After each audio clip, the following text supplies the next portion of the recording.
The obvious answer would be dragons, obviously.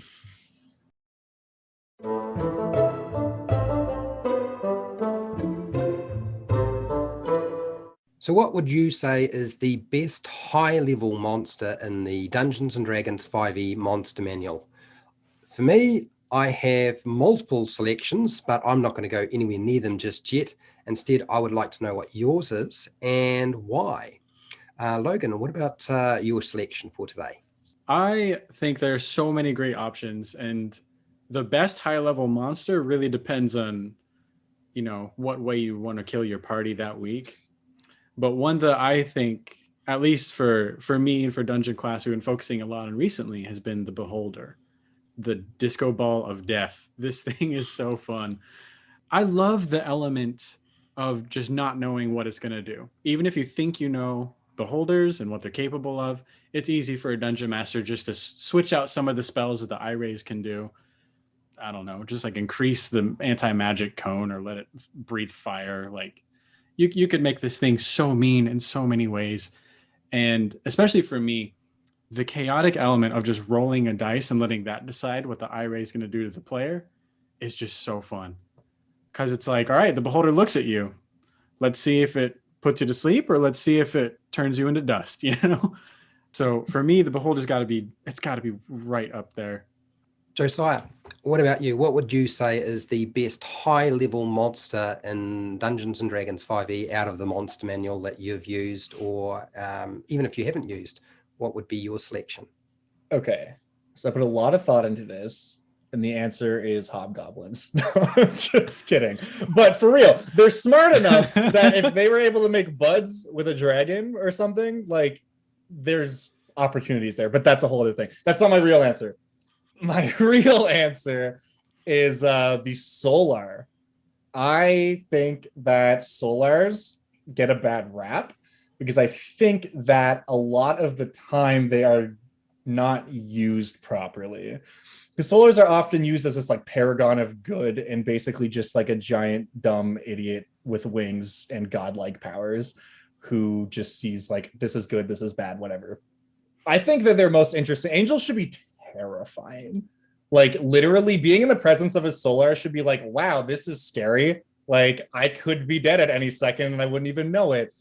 Because to a Solar, like they could look, like if you summon a Solar, for example, with like a very high level summoning spell or an item or something, and you're like, the kingdom is under attack, like these orcs are going to wipe out this entire country. The Solar's like, and like in the grand scheme of the multiverse, that doesn't mean anything. It's like you just pulled me away from a battle that's going to decide the fate of like a huge swath of the abyss or something. Like you have no idea what you bringing me here to do. The Solar is just as liable to cut down the party and like go back to doing what they were doing as they are to actually help with the situation, right?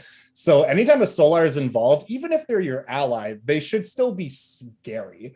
It's like, oh, if someone's bullying me, I'm gonna call my like friend's older brother who like smokes weed and has a pocket knife, and I'm really scared of him, but like he can beat up this kid, but like also I don't know what's gonna happen, So there's that element, because what they consider to be good in a cosmic scale is not even close to equivalent of what like the cleric at your local church thinks is good. I think they have really high NPC potential there as well. And based on the context, like you could use a Solar as a villain even. A Solar could be trying to destroy a kingdom on the material plane. And it's like, why are you doing this? You're killing these innocents. And it's like, well, you don't understand. In 10,000 years, if this doesn't happen, something really bad is going to happen, because they have that perspective of a being that is literally immortal, right? So to them, that's just like the only choice. Whereas to the people who are there alive now, it's like, this is horrible. We need to fight to save it, which might result in, I don't know, they could go to the 9 hells to see like, hey, you want to help us out? Like, I know you guys are the bad guys, but like the good guys are kind of rolling on us right now. So like, I don't know, maybe we can cut some kind of deal or something. There's just a lot of potential there for interesting stories, I guess, which is why the Solar, anytime I've used it, it's always been scary for the players and also very like memorable and interesting. AJ, what do you think is the best high-level monster out of the monster manual for Dungeons and Dragons 5e. I'm sure you have had plenty of practice with all of them. So what would be your selection? Well, that's assuming that my campaigns last long enough for them to get to a high level monster. But the obvious answer would be dragons, obviously. But I'm going to go with Liches because I find Liches more interesting to play because of that human element. The fact that the Lich can be a good guy as well as a bad guy. Like they can be an anti-hero or an anti-villain sort of character as well. Like we don't know the purpose of why the Lich turned himself into a Lich in the first place, or herself. And also there's kind of an assumption that Liches in the game are going to be of the humanoid variety. But there's a lot of creatures which can attain Lichdom, which aren't necessarily humanoids, like Arania, for instance, the spider arcanists, the shape-shifting spider arcanists. So what happens when you've got an Arania that can shapeshift, that turns itself into a Lich? Can it still shapeshift? Questions like that, you know. So Lich as a template can also be applied to other very, very powerful creatures. The Draco Lich would be my ultimate bad guy for a campaign where you've got all of the worst qualities of the undead and all of the worst qualities of the dragon rolled into one, combined with a campaign setting such as Forgotten Realms, which is absolutely poised on the edge of turning that into an absolute disaster. So I've run quite a few high-level games so far, and I have used the Ancient Red Dragon, and it's certainly up there with a high-level monster that I like.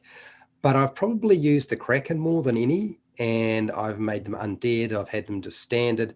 It never fails to unsettle the players. It's got a lot of hit points, like for 400 plus.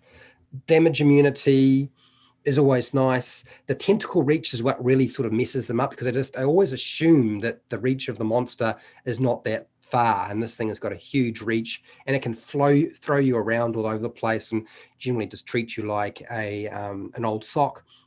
And then it's got that lightning storm ability, and I've managed to get the players, the most of the party, caught up in that a few times, even the ink cloud. But the lightning storm's been brilliant. The worst part about the Kraken is the environment it's fighting in, which is water. And usually when it comes to fighting any kind of monster, the last place you want to be is on a boat or in water. And it's always where you're probably pretty much going to find the Kraken. So I found that more entertaining as the players like, even if we can sort of do anything to this, we're going to wind up drowning or having to deal with fighting in the middle of water, and Fred's going to give us disadvantage because, you know, we're probably going to be underwater. So that's the one that I like the most, just because it has messed with my players more often than not. So what is your favorite, or what do you think is the best monster out of the monster manual for Dungeons and Dragons 5e? Let me know down in the comments.